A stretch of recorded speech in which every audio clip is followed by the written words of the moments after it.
Hello friends, good morning everyone.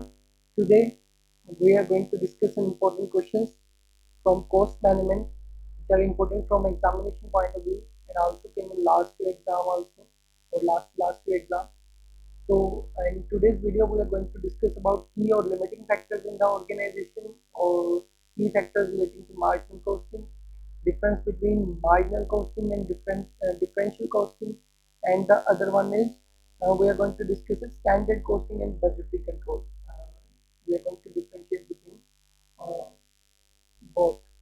So let us discuss first of all what are the key factors in relation to marginal costing, or we can say importance of key or limiting factors in our organization. ਸਭ ਤੋਂ ਪਹਿਲੇ ਅਸੀਂ ਇਹ ਦੇਖਾਂਗੇ ਕੀ factors ਹੁੰਦੇ ਕਿਹੜੇ ਕੀ factors ਉਹ factors ਹੁੰਦੇ ਜੋ ਆਰਗੇਨਾਈਜੇਸ਼ਨ ਦੇ ਵਿੱਚ ਕਿਸੇ ਨਾ ਕਿਸੇ ਜ਼ਰੂਰਤ ਨੂੰ ਦਿਖਾਉਂਦੇ ਆ for example every business organization wants to maximize his profit by producing and selling more and more quantity of the product हर एक ऑर्गेनाइजेशन चाहती है कि वो मैक्सिमम टू मैक्सिमम प्रॉफिट कमाए ताकि ज़्यादा तो ज़्यादा प्रोड्यूस करे तो ज़्यादा बेचे तो उससे ज़्यादा क्वांटिटी ऑफ प्रोडक्ट इंक्रीज करके ज़्यादा तो ज़्यादा प्रॉफिट अर्न करे बट प्रॉब्लम कितने आती है लिमिटिंग फैक्टर्स के कारण कि साढ़े को जो रिसोर्सिज आ बड़े लिमिटेड होंगे तो प्रॉफिट अर्निंग अनलिमिटेड करने लिए रिसोर्स लिमिटिंग रिसोर्सिज का यूज करके प्रॉफिट्स को असी सर्टेन एक्सटेंट पर लैके जाते हैं फॉर एग्जांपल असी कह सकते हैं कि मार्केट डिमांड ऑफ प्रोडक्ट में बी लिमिटेड जैसे ये कहते हैं मार्केट डिमांड बड़ी लिमिटेड है in a particular situation. In such a situation, organization will not be able to sell as much as it would like. तो उस केस अगर ये कहिए कि मार्केट में डिमांड लिमिटेड है तो ऑर्गेनाइजेशन जितना चाहे उतना बेच सके तो पॉसिबल नहीं है बिकॉज अगर डिमांड ही घट है तो ऑर्गेनाइजेशन ऑब्वियसली उतना ज़्यादा सेल आउट नहीं कर पाएगी sometimes in an enterprise can sell all that is produced but production is limited by scarcity कई बार ये ਹੁੰਦਾ कि ऑर्गेनाइजेशन सब कुछ ਸੈਲ ਆਊਟ ਕਰ ਦਿੰਦੀ ਹੈ ਬਟ ਉੱਥੇ ਪ੍ਰੋਬਲਮ ਕਿੱਥੇ ਆ ਜਾਂਦੀ ਕਿ ਕਈ ਵਾਰੀ ਲੇਬਰ ਦੀ ਸਕਾਰਸਿਟੀ ਆ ਜਾਂਦੀ ਹੈ ਮਟੀਰੀਅਲ ਦੀ ਸਕਾਰਸਿਟੀ ਆ ਜਾਂਦੀ ਹੈ ਜਾਂ ਪਲਾਂਟ ਪਾਵਰ ਸਪਲਾਈ ਕੈਪੀਟਲ ਪੈਸੇ ਦੀ ਤੰਗੀ ਹੈ ਉਹਨਾਂ ਫੈਕਟਰਸ ਨੂੰ ਅਸੀਂ ਬੋਲਦੇ ਹਾਂ ਕੀ ਫੈਕਟਰਸ ਜਿਨ੍ਹਾਂ ਦੇ ਉੱਪਰ ਅਸੀਂ ਲਿਮਿਟਿਡ ਫੈਕਟਰਸ ਕਹਿ ਸਕਦੇ ਹਾਂ ਕਿ ਅਗਰ ਆਰਗੇਨਾਈਜੇਸ਼ਨ 'ਚ ਰਾ ਮਟੀਰੀਅਲ ਦੀ ਸ਼ੋਰਟੇਜ ਹੋ ਗਈ ਹੈ ਸਕਿਲ ਲੇਬਰ ਦੀ ਸ਼ੋਰਟੇਜ ਹੋ ਗਈ ਤਾਂ ਉਹਨਾਂ ਸਾਰਿਆਂ ਨੂੰ ਅਸੀਂ ਕੀ ਫੈਕਟਰਸ ਬੋਲ ਦਿੰਦੇ ਹਾਂ as it puts limitation of production sales of the firm ਇਹ ਕੀ ਕਰਦੇ ਆ ਲਿਮਿਟ ਲਗਾ ਦਿੰਦੇ ਆ ਪ੍ਰੋਡਕਸ਼ਨ ਤੇ ਵੀ ਤੇ ਸੇਲਸ ਤੇ ਵੀ ਇਸ ਕਾਰਨ ਇਹਨਾਂ ਨੂੰ ਲਿਮਿਟਿੰਗ ਫੈਕਟਰਸ ਕਿਹਾ ਜਾਂਦਾ ਆਰਗੇਨਾਈਜੇਸ਼ਨ ਦੇ ਵਿੱਚ ਐਗਜ਼ਾਮਪਲਸ ਅਸੀਂ ਦੇਖ ਰਹੇ ਹਾਂ like examples are shortage of raw material it is also limiting factor raw material ਅਸੀਂ ਆਪਣੇ कैपिटल के बेसिस पे रख सकते हैं स्किल्ड लेबर की शॉर्टेज हो सकती है पावर सप्लाई की शॉर्टेज हो सकती है वर्किंग कैपिटल की शॉर्टेज हो सकती है मशीन कैपेसिटी की ऐसी लिमिटेड नंबर ऑफ प्रोडक्ट्स बना सकते हैं मार्केट डिमांड किस तरह की है जिन्हें से गल की कि अगर मार्केट डिमांड लिमिटेड है तो कंपनी ज़्यादा नहीं बेच पाएगी तो ये सारे लिमिटिंग फैक्टर्स में असं की फैक्टर्स बोलते हैं whenever there is a key factor the profitability of product should be measured by dividing the contribution per unit ਜਦੋਂ ਵੀ ਅਸੀਂ ਕੀ ਫੈਕਟਰ ਦੀ ਗੱਲ ਕਰਦੇ ਆ ਉਦੋਂ ਅਸੀਂ ਅਗਰ ਕੰਪਨੀ ਦੀ ਪ੍ਰੋਫਿਟੇਬਿਲਿਟੀ ਦੀ ਗੱਲ ਕਰ ਰਹੇ ਆ ਜਾਂ ਆਰਗੇਨਾਈਜੇਸ਼ਨ ਦੀ ਪ੍ਰੋਫਿਟੇਬਿਲਿਟੀ ਦੀ ਗੱਲ ਕਰ ਰਹੇ ਆ ਤਾਂ ਅਸੀਂ ਕੀ ਫੈਕਟਰਸ ਦਾ ਕੀ ਫਾਰਮੂਲਾ ਯੂਜ਼ ਕਰਾਂਗੇ ਤਾਂ ਉਹਦਾ ਫਾਰਮੂਲਾ ਕੀ profitability is equal to contribution per unit divided by key factors per unit the product which yields the highest contribution per unit in the terms of key factor is the most profitable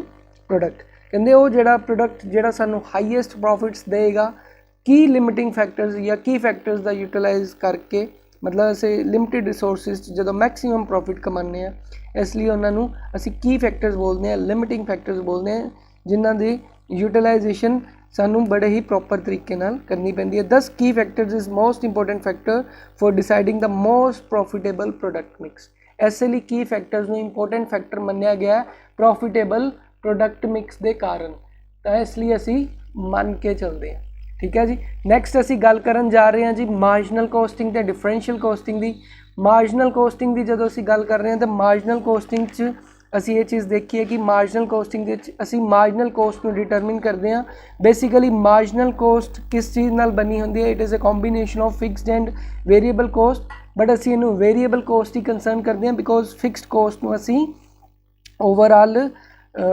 right of कर दें ਇਸ ਲਈ ਸਿਰਫ ਅਸੀਂ variable cost ਨੂੰ ਹੀ ਦੇਖਦੇ ਹਾਂ only the variable cost is charged to the cost units। ਤੇ ਉਸ ਕੇਸ 'ਚ ਮਾਰਜਨਲ ਕੋਸਟਿੰਗ ਦੀ ਖਾਸ ਗੱਲ ਇਹ ਹੈ ਕਿ ਅਸੀਂ ਸਿਰਫ ਵੇਰੀਏਬਲ ਕੋਸਟ ਨੂੰ ਕੋਸਟ ਯੂਨਿਟਸ ਦੇ ਵਿੱਚ ਚਾਰਜ ਕਰਦੇ ਹਾਂ, ਫਿਕਸ ਕੋਸਟ ਨੂੰ ਰਾਈਟ ਆਫ ਕਰ ਦਿੰਦੇ ਅਗੇਂਸਟ ਦਾ ਕੰਟਰੀਬਿਊਸ਼ਨ ਫॉर ਡੈਟ ਪੀਰੀਅਡ। ਕਿ ਫਿਕਸ ਕੋਸਟ ਕੀ ਅਸੀਂ ਕੰਟਰੀਬਿਊਸ਼ਨ ਫੈਕਟਰ ਨੂੰ ਬਣ ਕੇ ਰਾਈਟ ਆਫ ਕਰ ਦਿੰਦੇ ਹਾਂ ਉਸ ਪਾਰਟੀਕੂਲਰ ਪੀਰੀਅਡ ਨੂੰ, ਉਹਨੂੰ ਹੀ ਅਸੀਂ ਮਾਰਜਨਲ ਕੋਸਟਿੰਗ ਕਹਿੰਦੇ ਹਾਂ। ਤਾਂ ਬੇਸਿਕਲੀ ਮਾਰਜਨਲ ਕੋਸਟਿੰਗ ਕੀ ਚੀਜ਼ ਹੈ? ਕਹਿੰਦੇ marginal costing means ascertainment of marginal cost and its effect on profit due to change in volume or type of output. ਤਾਂ ਕੀ ਹੈ ਕਿ ਅਸੀਂ ਮਾਰਜਨਲ ਕੋਸਟ ਨੂੰ ਸਰਟਨ ਕਰ ਰਹੇ ਹਾਂ, ਪਤਾ ਲਗਾ ਰਹੇ ਹਾਂ ਕਿ ਉਹਦਾ ਕੀ ਇੰਪੈਕਟ ਹੈ ਸਾਡੇ ਪ੍ਰੋਫਿਟ 'ਤੇ ਜਦੋਂ ਅਸੀਂ ਵੋਲਿਊਮ ਆਫ ਆਊਟਪੁੱਟ ਚੇਂਜ ਕਰਦੇ ਹਾਂ, ਕਿ ਅਸੀਂ ਜਦੋਂ ਅਸੀਂ ਪ੍ਰੋਡਕਸ਼ਨ ਜਾਂ overall volume of bulk output change ਕਰਦੇ ਹਾਂ ਤਾਂ ਉਹਦੇ ਉੱਪਰ ਕੀ ਇੰਪੈਕਟ ਪੜਦਾ ਹੈ। ਦੂਸਰੀ ਗੱਲ ਕਰਦੇ ਹਾਂ ਜੀ ਡਿਫਰੈਂਸ਼ੀਅਲ ਕੋਸਟਿੰਗ ਦੀ। ਡਿਫਰੈਂਸ਼ੀਅਲ ਕੋਸਟਿੰਗ ਉਹ ਟੈਕਨੀਕ ਹੈ ਵਿਚ is used for preparing ad hoc information in which only cost and revenue differences in between alternative courses of action are taken into consideration। तो differential costing की जो असीं गल करते हैं, differential costing एक टेक्नीक है जिंदे च असीं इन्फॉर्मेशन सानू सिर्फ इन्फॉर्मेशन प्रिपेयर करते हैं रिगार्डिंग कोस्ट ते रेवन्यूज़, ते उन्हां जिहड़ा डिफरेंस आंदा है उहदे लई असीं अगर कोई डिफरेंस आ रही है साडे रेवन्यूज़ दे विच तां उहदे कोई अल्टरनेटिव सोर्सिस ऑफ एक्शन ध्यान च लिया के उन्हां दे उपर कंसीडर किया जाता है, उन्होंने बोलते डिफरेंशियल कोस्टिंग जो साडा एक डिफरेंस क्रिएट करता है। दूसरी गल आ जाती है जी मार्जिनल कोस्ट कंसीडरेशन की गल करिए तो मार्जिनल कोस्ट सिर्फ वेरीएबल कोस्ट में कंसीडर करते हैं ज़्यादातर।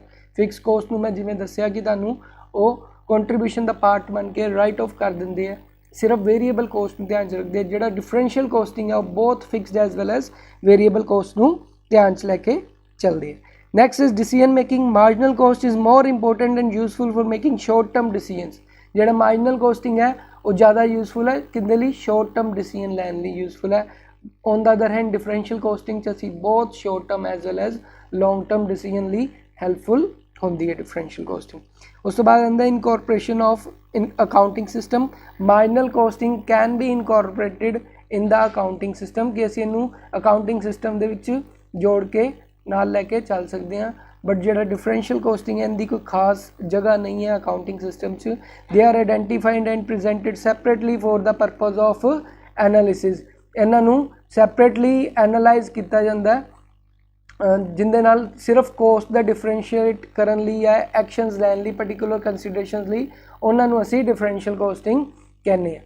Further tools use for marginal and differential costing. Marginal costing दे विच असी basically marginal cost equation use करते हैं टू कैलकुलेट मार्जिनल कोस्ट या पीवी रेशियो या break even analysis. These are the various tools which check the performances and from them decision is made. But on the other hand differential costing दे विच केड़े method है? Incremental revenue method है and differential costing are the tools of making decision in differential costing. Last असी गल करते nature ते approach the. Marginal costing is by and large historical in nature. Marginal costing की है?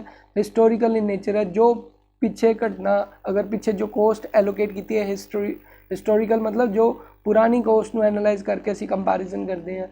तो जिहड़ा डिफरेंशियल कोस्टिंग है is by and large perspective in nature जो करंटली डिफरेंशिएट करके दसदा है।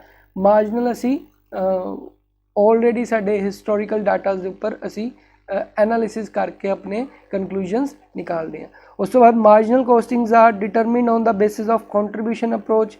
On the other hand differential costing can be determined under both absorption costing as well as marginal cost approach. जिहड़ा डिफरेंशियल कोस्टिंग है ये absorption costing नूं भी analyse करता है ते मार्जिनल कोस्ट अप्रोच नूं भी लैके चलता है। But on the other hand marginal cost approach सिर्फ कंट्रीब्यूशन अप्रोच के बेसिस पे ही काम कर दिया।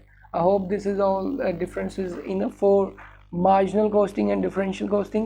Next असी गल करते हैं जी differentiate between standard costing and budgetary control।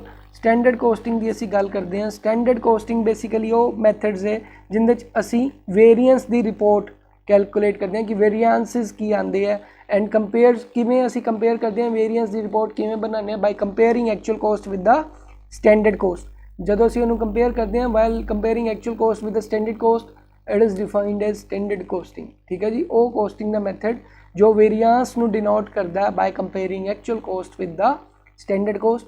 On the other hand budgetary control की है, बजटरी कंट्रोल वो प्रोसैस है जिंदे च असी बजट्स प्रिपेयर करने की टैक्नीक्स नू फॉलो करते हैं। Various activities are then compared the actual performance with the budgeted figures. उनके की करते हैं असी एक्चुअल परफॉर्मेंसिस नू बजटेड फिगर्स जो असी बजट प्रिपेयर किया सी उनकी फिगर्स नू लैके एस्टीमेट्स लगाए सी उन्होंने एक्चुअल परफॉर्मेंस नू कंपेयर करके असी बजट्स प्रिपेयर करते हैं। उस टैक्नीक नू कंट्रोल करने के प्रोसैस नू की बोलते हैं बजटरी कंट्रोल कहते। बेसिस की गल करिए अगर असी तो standard costing are determined on the basis of technical assessments. Technical assessments के उपर बेस्ड होंगे जी स्टैंडर्ड कोस्टिंग। टैक्नीकली पॉइंट्स नू ध्यान च रखते हुए स्टैंडर्ड कोस्ट डिटरमिन की जाती है। बट जो बजट्स है it is based on the estimations और past figures adjusted to future trends. जोड़ा बजट्स प्रिपेयर किए जाते साड़ी जी पास्ट के कोई फिगर्स है उन्होंने बेस पॉइंट्स मन के उन्होंने बेसिस से कोई फ्यूचर ट्रेंड्स फॉलो करके एक एस्टीमेशन लगाने का criteria. These are the basis of past figures. Projection की गल करिए standard cost are projections of cost accounts. जोड़ा स्टैंडर्ड कोस्टिंग है सिर्फ कोस्ट अकाउंट्स नू फॉलो करते हैं। जोड़े बजट्स है वो फाइनैशियल अकाउंट्स नू जिवें profit and loss balance sheets the budgets are based on the P&L accounts and financial accounts नू असी कह सकते हैं कि बजट्स जी एक प्रोजेक्शन है फाइनैशियल अकाउंट्स की। जी स्टैंडर्ड कोस्टिंग है प्रोजेक्शन की है कोस्ट अकाउंट्स की प्रोजेक्शन है। Then we are concerned with अगर कंसर्न देखिए standard costing is mainly concern with controlling of cost. जी स्टैंडर्ड कोस्टिंग है वो साडे कोस्ट कंट्रोल करने के मैजर्स नाल रिलेटेड है। बट जो बजटरी कंट्रोल है ओवरऑल साडी प्रॉफिटेबिलिटी ते फाइनैशियल पोजीशन ऑफ कंसर्न जो भी एक बिजनेस की प्रॉफिट कमाएगा उनकी फाइनैशियल पोजीशन बिजनेस कितने स्टैंड करती है वो सारी चीज़ डिफाइन कौन करता है बजट्स डिफाइन करते हैं। The budgets control overall profitability ते फाइनैशियल पोजीशन ऑफ कंसर्नस दे नाल कंसर्नड है। जो स्टैंडर्ड कोस्टिंग है कोस्टिंग और कंट्रोलिंग ऑफ कोस्ट के नाल कंसर्नड है। Further establishment standard costing establish targets to be achieved by actual performance. Standards establish targets to be achieved by actual performance. जोड़े स्टैंडर्ड्स एस्टैब्लिश किए जाते हैं कि जो भी एक्चुअल परफॉर्मेंस के स्टैंडर्ड्स की है वो टारगेट्स ने जोड़े एक्चुअली एक बंदा अचीव करेगा अपनी परफॉर्मेंसिस के थ्रू। बजट्स की है वो maximum limits beyond which actual expenses should not exceeds. Budget वो फिगर है जोड़े वो मैक्सिमम लिमिट है जिंदे दे थ्रू जोड़े एक्चुअल साडे खर्चे है वो एक्सीड ना करने पैन। वो एक क्राइटेरिया मतलब एक सैट पैटर्न है जिंदे अकॉर्डिंगली असी अपने खर्चों को मेनटेन करके चलते हैं। वेरिएंस एनालिसिस की गल करते हैं। In standard costing variances are reported and analysed in detailed. जी स्टैंडर्ड कोस्टिंग है उनके परफॉर्मेंसिस नू एनालाइज किया जाता है डिटेल दे विच ताकि वेरिएंसेस का पता चले डेविएशंस का पता चले। बट इन बजटरी कंट्रोल असी वेरिएंसेस नू एनालाइज नहीं करते सिर्फ एक एस्टीमेशन होती है प्रॉफिटेबिलिटी की या फाइनैशियल पोजीशन की। Further standard costing emphasise on what the cost should be under specific conditions. कहते एक पर्टिकुलर कंडीशन के साडी कोस्ट कितनी होनी चाहिए है वो उनके नाल रिलेटेड कोई गल है वो स्टैंडर्ड्स की गल है। बट जो बजट है it emphasise on the level of cost not to be exceeded. वो ये गल करता है कि इस पॉइंट ऑफ टाइम तो बाद साडा कोस्ट वधनी नहीं चाहिए। बजट से है कि इन्ना ही साडा बजट है अगर सपोज तुहाडे कोल 100 रुपये है तो 100 रुपये तो वध तुसी खर्चा नहीं करना 110 नहीं होना चाहिए। बट जी स्टैंडर्ड कोस्टिंग है उनके ये कहते हैं कि अगर तुसी 80 रुपये का मिनीमम खर्च करके आने ही आने हैं तो वो की एक स्टैंडर्ड फिक्स करता कि you are going to spend certain amount वो स्टैंडर्ड्स फिक्स करते। बट अगर बजट्स की गल करिए वो कहते भी 100 रुपये तो वध नहीं खर्च करना वो बजट्स की एक क्राइटेरिया ऑफ मेजरमेंट्स अगर असी गल करिए। उस बाद असिस्टेंस की गल करते हैं। Standard costing assist in performance evaluation through cost are useful in determination of product cost fixation of selling price value of inventory अगर स्टॉक्स की वैल्यू पता लगाने ली सैलिंग प्राइस फिक्स करने ली या प्रोडक्ट कोस्ट में डिटरमिन करने ली स्टैंडर्ड कोस्टिंग की जरूरत पैंदी है उन्होंने असिस्टेंस की सानू लोड़ पैंदी है। तो बजटरी कंट्रोल की गल करिए budgetary control assist in smooth running of business as everything is provided and planned for in advance। Her cheese provide की जाती है इन एडवांस मतलब हर चीज़ प्लैंड है। बजटरी कंट्रोल दे असी एडवांस प्लैनिंग करते हैं। स्टैंडर्ड कोस्टिंग एक परफॉर्मेंस नू इवैल्यूएट करने का क्राइटेरिया। कंपैरिजन की गल करिए control is exercise by comparing actual with standards. Control किवें किया जाता है by comparing actual with standard costing ਤੇ ਉਹਦੇ 'ਚ ਕੰਟਰੋਲ ਐਕਚੁਅਲ ਫਿਗਰਸ ਨੂੰ ਬਜਟਡ ਫਿਗਰਸ ਦੇ ਨਾਲ ਕੰਪੇਅਰ ਕਰਕੇ ਦੇਖਿਆ ਜਾਂਦਾ ਬਜਟਰੀ ਕੰਟਰੋਲ ਦੇ ਵਿੱਚ। Standard costing usually covers manufacturing activities, ਜਿਹੜੀ ਸਟੈਂਡਰਡਸ ਹੈ ਉਹ ਜ਼ਿਆਦਾਤਰ ਮੈਨੂਫੈਕਚਰਿੰਗ ਐਕਟੀਵਿਟੀਜ਼ ਦੇ ਵਿੱਚ ਐਗਜ਼ਿਸਟੈਂਸ ਦੇ ਵਿੱਚ ਆਉਂਦੀ ਹੈ, but budgets cover all the activities and functions in the organisation. ਹਰ ਇੱਕ ਐਕਟੀਵਿਟੀ ਆਰਗੇਨਾਈਜੇਸ਼ਨ ਦੇ ਵਿੱਚ ਬਜਟਸ ਕਵਰ ਕਰਦੀ ਹੈ, ਬਟ ਸਟੈਂਡਰਡ ਕੋਸਟਿੰਗ ਸਿਰਫ ਬੇਸਿਕਲੀ ਮੈਨੂਫੈਕਚਰਿੰਗ ਕੰਸਰਨਸ ਦੇ ਨਾਲ ਜੁੜੀ ਹੋਈ ਹੈ, ਜਿਹਦੇ 'ਚ ਅਸੀਂ ਆਪਣੀ ਕੋਸਟ ਨੂੰ ਕੰਟਰੋਲ ਕਰਨ ਦਾ measurement या evaluation criteria ਲੱਭਦੇ ਹਾਂ। Applicability, standard costing is usually applied in manufacturing concerns ਤੇ ਜਿਹੜੀ ਬਜਟਰੀ ਕੰਟਰੋਲ ਹੈ ਉਹ ਬਿਜ਼ਨਸ ਕੰਸਰਨਸ ਦੇ ਵਿੱਚ ਐਪਲੀਕੇਬਲ ਹੈ। ਐਂਡ ਲਾਸਟ ਸਕੋਪ ਦੀ ਗੱਲ ਕਰਦੇ ਹਾਂ ਅਸੀਂ, standard costing has a limited scope as it is restricted to production cost only. ਜਿਹੜੀ ਸਟੈਂਡਰਡ ਕੋਸਟਿੰਗ ਦਾ ਬੜਾ ਸਕੋਪ ਕੀ ਹੈ, ਲਿਮਿਟਿਡ ਹੈ, ਬਿਕੋਜ਼ ਸਿਰਫ ਪ੍ਰੋਡਕਸ਼ਨ ਕੋਸਟ ਦੇ ਨਾਲ ਜੁੜਿਆ ਹੋਇਆ। ਜਿਹੜਾ ਬਜਟਰੀ ਕੰਟਰੋਲ ਇੱਕ wider activity as it is concerned with each and every activity of the organisations. ਤਾਂ ਇਹ ਕੁਛ ਪੁਆਇੰਟਸ ਆਫ ਡਿਫਰੈਂਟ ਡਿਸਟਿੰਕਸ਼ਨ ਸੀਗੇ ਸਟੈਂਡਰਡ ਕੋਸਟਿੰਗ ਤੇ ਬਜਟਰੀ ਕੰਟਰੋਲ ਦੀਆਂ। ਅਗਰ ਅਸੀਂ ਸਟੈਂਡਰਡ ਕੋਸਟਿੰਗ ਦੀ ਲਿਮਿਟੇਸ਼ਨਸ ਦੇਖੀਏ ਤਾਂ ਸਟੈਂਡਰਡਸ ਨੂੰ ਸੈੱਟ ਕਰਨਾ ਕਾਫੀ ਜ਼ਿਆਦਾ ਡਿਫਿਕਲਟ ਹੋ ਜਾਂਦਾ ਤੇ ਸਟੈਂਡਰਡਸ ਨੂੰ ਰਿਵਾਈਜ਼ ਕਰਨ 'ਚ ਬੜੀ ਪ੍ਰੋਬਲਮ ਆਉਂਦੀ ਹੈ ਟਾਈਮ ਟੂ ਟਾਈਮ। ਤੇ ਸਮॉल ਕੰਸਰਨਸ ਲਈ ਇਹ ਕਹਿ ਸਕਦੇ ਹਾਂ ਕਿ ਸਟੈਂਡਰਡ ਕੋਸਟਿੰਗ ਸੂਟੇਬਲ ਨਹੀਂ ਹੈ, because it includes a lot huge cost for establishing, so small organizations cannot afford to have standard costing। ਇਹ ਕੁਛ डिफरेंस पॉइंट ऑफ डिस्टिंक्शंस कह सकते हैं जो स्टैंडर्ड कोस्टिंग दी मनिया जाती हैं। Hope you like the video, please press the like button if you like the video। thank you so much। if you have any query, please put it in the comment below। thank you so much।